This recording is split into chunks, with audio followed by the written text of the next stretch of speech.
Welcome to How You Livin', a transformative podcast featuring best-selling author, inspirational speaker, and minister, Dr. Rick Rigsby. And now, Dr. Rick.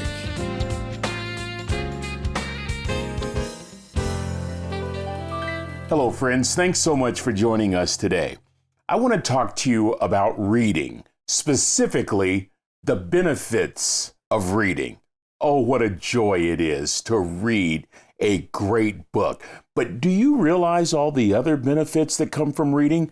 I'm talking about something that improves cognitive functions, increases vocabulary and comprehension.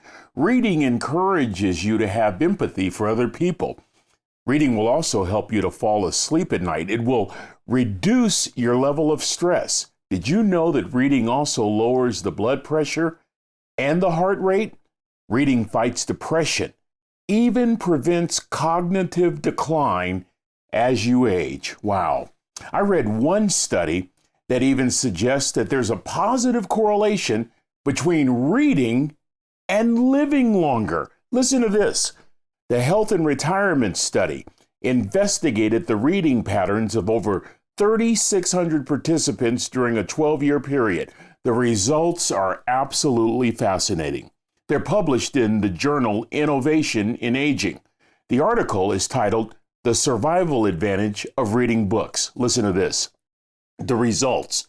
Those who read books survive about 2 years longer than those who either did not read books or those who only read magazines and other forms of media. The study also reported that people who read more than 3.5 hours each and every week are 23% likely to live longer than those who don't read at all. Thomas J. Law wrote an article on the benefits of reading. In part, the article is titled, Why I Should Read Every Day. Listen to Law's practical benefits. They include exercising the brain, improving focus, improving memory, better communication skills, greater overall mental health. Friends, I would argue that reading anything will place you at a huge advantage. But if you can read books, well, the research speaks for itself. You can add years to your life. In the words of Dr. Seuss, the more that you read, the more things you will know. The more things that you learn, the more places you will go. I love this quote from Sasha Salamina. Listen to this. A child who reads will be an adult who thinks. Oh, I love that. I love reading, friends. I read everything. I love reading magazines. I love reading blogs. I love streaming information and reading. I love my Kindle. I love books on tape. But to me, there is nothing, absolutely nothing like holding a book. There's just nothing like reading a good book. British writer and theologian C.S. Lewis once said, "You can never get me a cup of tea large enough or a book long enough to suit me." I love that. You see, we live in an instant world, right? Where we want knowledge instantly, quickly. In this world of instant knowledge, books offer more than just clicking a button and reading information. Books offer breadth and depth of subject matter. There's nothing like settling in and reading a good book and getting lost in the story. I have a personal goal to read at least one biography every month. I love reading biographies because people don't just attain success. There are many failures on the road to success. I love reading about the ups and the downs. They encourage me to keep going, regardless of the circumstance, regardless of the situation. So I love learning about all of these wonderful people from all different periods in time, from all throughout the world, who just didn't quit. They just kept going. And so my goal, in addition to all the other reading, is to read at least one biography a month. And when I'm reading for enjoyment, I like to take my time. I relax. I allow my mind to be transported somewhere else. I can tell you when this all began. It began when I was in grade school, either third or fourth grade. It began with a book by Beverly Cleary, someone who would become one of my life's heroes. Beverly Cleary used to be a librarian, but she discovered something. She discovered that her students in the library weren't enjoying books because they couldn't relate to the characters that were in the books. Beverly stopped being a librarian and wrote books for kids. Her first book, published in 1950, Henry Huggins. And it all began for me with that very same book. The first book I read from cover to cover in grade school, Henry Huggins by Beverly Cleary. Before I knew it, I was on Klickitat Street in Henry's hometown of Portland, Oregon. You talk about being transported. I was with Henry and his dog Ribsy on their paper route. I was at that corner drugstore when Henry bought guppies, or at school when Henry and his friends Beezus and Ramona would hang out and play together. Oh, the places you can go. And despite Mark Twain's brilliant quip that a classic is a book you praise but never read, I have read the classic Henry Huggins scores of times all throughout my life. When I'm reading for enjoyment, I like to take my time. But when I'm reading to gain information, I employ a technique I learned in graduate school. Back then, I learned how to gut a book.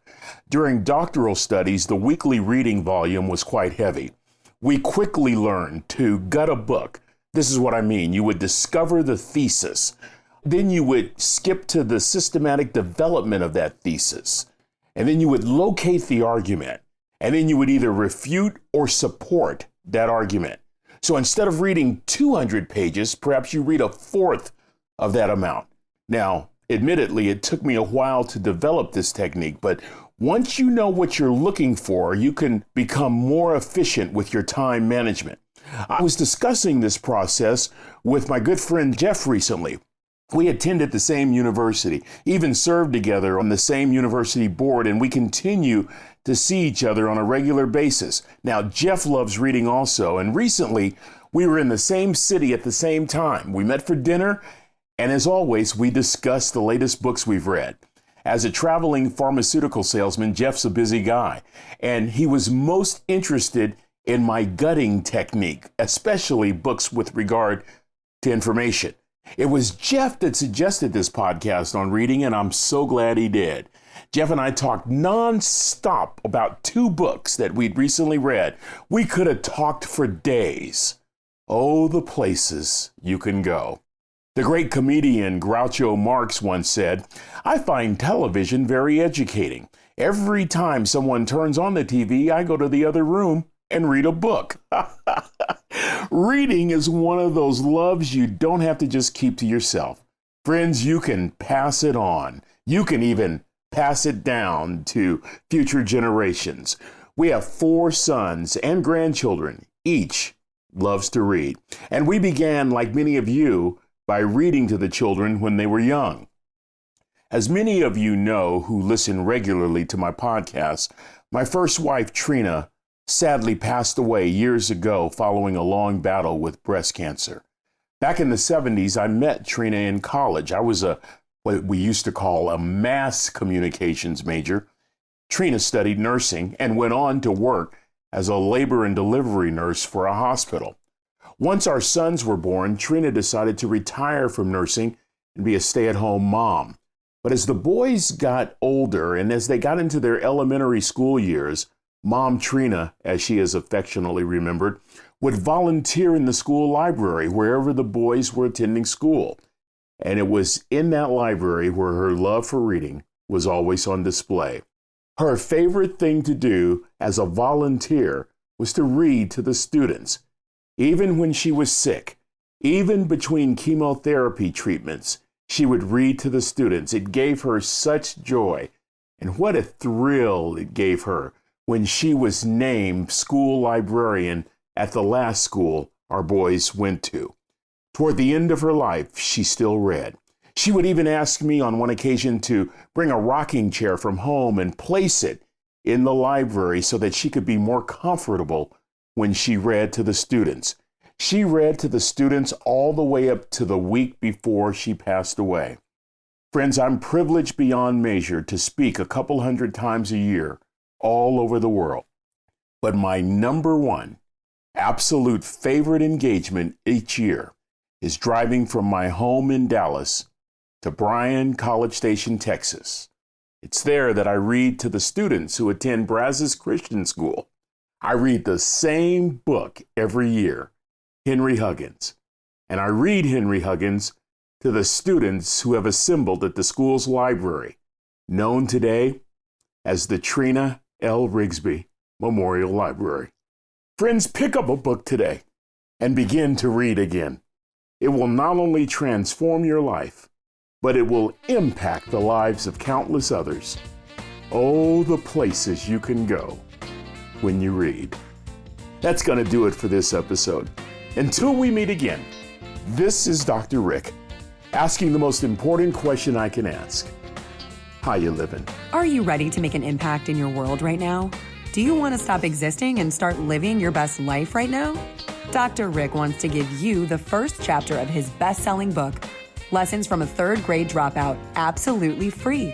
Just go to www.rickrigsby.com/free gift to get the print or audiobook right now.